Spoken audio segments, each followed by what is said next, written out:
Negro cannot speak They have because the colors, Negro, black, and colored are slave labels that allude to the black codes of Virginia, which is 1724, was where they started the institution of slavery, where they tell you that the first indigenous slaves came to Virginia. They wasn't slaves, they was indigenous, which means that after a certain amount of time, you can have your freedom. Now, being a slave or being a Negro, you can never be free because, as they say, if you descend of a Negro, which there is no definition of a Negro, that anything that all springs from that is going to be a slave. As they say, what they practice in what is known today as modern day India. Yes. So then we go back to being and I would like to add to that, I also brought some information here with me in order for us to, the general public can have some access to information pertaining to that status.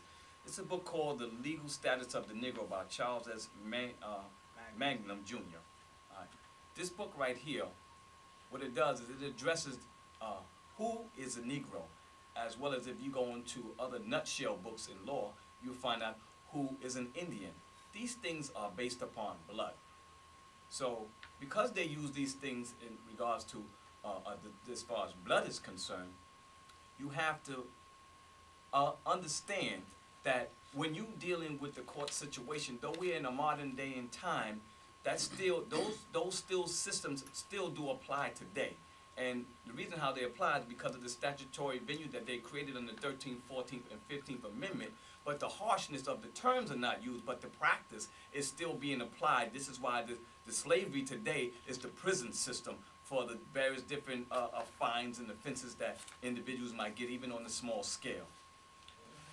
But in order for you to also gain another knowledge pertaining to about this situation here, is another book I have called Othello's Children of the New World. It's Moorish History and Identity in the African American Experience. This is a very good book right here. It's by Jose Pimienta Bay. This explains the aims and the purposes and the direction of the Moorish movement and what Prophet Noble Drew Ali had done when he established this organization in 1913. And just to end this note, this is the only group, the Moorish Science Temple of America, is the only group in North America, in fact, the world, that can confer nationality upon a group of people who are without a nationality. Very, very good, because that comes to our remedy, which we want to get to, and then maybe we can go back and discuss some other things. I wanted to know, however, if Rajid Al-Bey had any additional comments in reference to some other research material maybe that one might want to look under. Well, basically, commenting on what the brother was saying, what Brother Messiah was saying about the statuses issue and the whole thing about the Negro problem and slavery. You know, during the time in 1774, after the Moorish army was defeated in Philadelphia, Pennsylvania, they burned all the Moorish information, or claimed to have burned it, and they kept it for themselves, but they couldn't understand, and they built their lodges out of the information. And those lodges were held to keep all the information of the Moorish nation so that they wouldn't know exactly what their culture is, as they stayed under oath to not actually tell the culture. So in addressing the situation that he was talking about with the blood situation, that whenever soldiers would stop them in 1774 and 77, and during that time after the war, they would stop them and they would ask them, halt, who goes there, to identify themselves. And those Moors who weren't properly taught by their parents due to the wars and everything, people fell off and weren't taught, they weren't able to answer that they were Moorish and that they had a national flag and a treaty that was recognized by this government. So they were being captured and held and interrogated for an amount of years until they found that they didn't have no rights at all. They said, well, you didn't know where you came from, and since you don't know exactly what flag that you have, that means you don't know which soil you stand in as the birthright. So they designated them, all them, aliens without rights to the earth.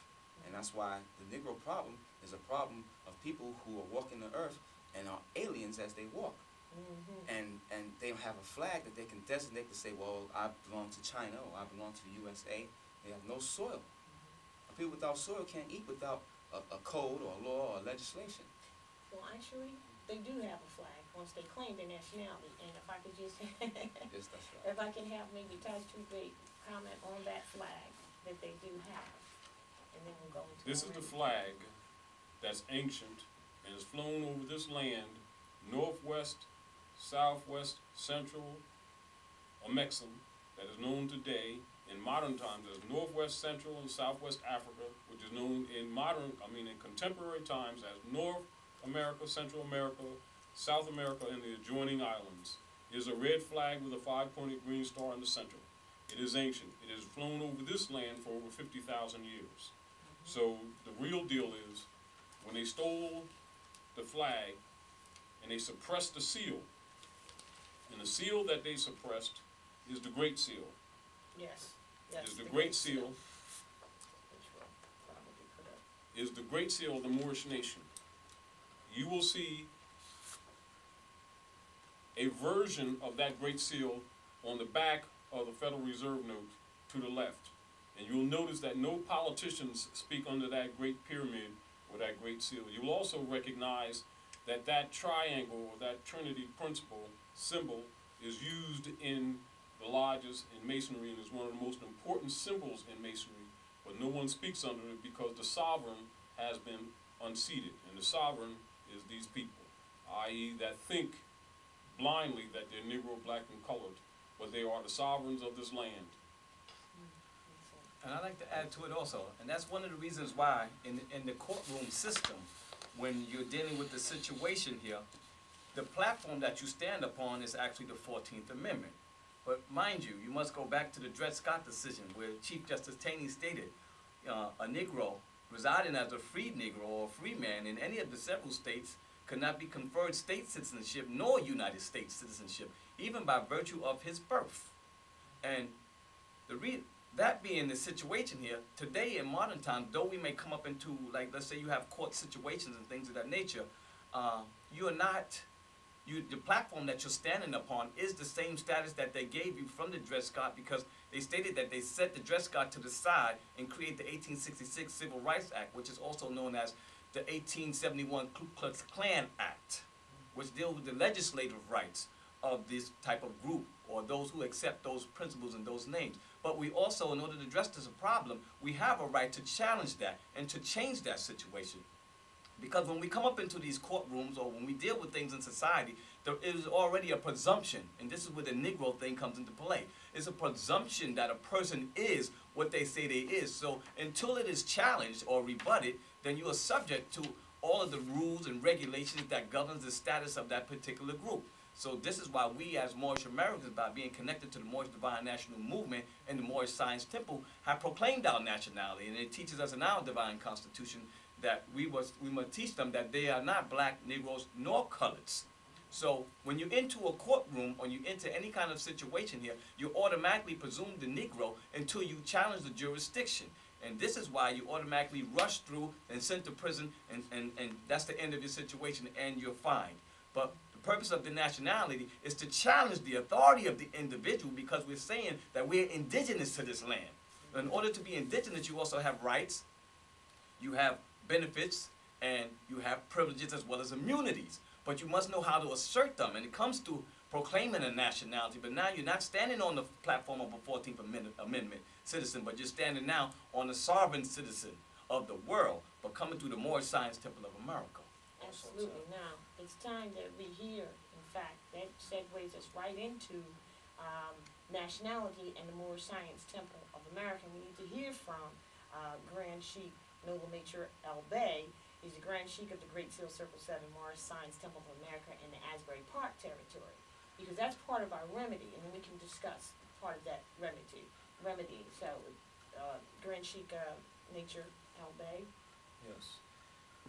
Moorish Science Temple was set up in the year 1913. It was styled as the Old Canaanite Temple. Noble Drew Ali was the founder of this temple, set up in 1913.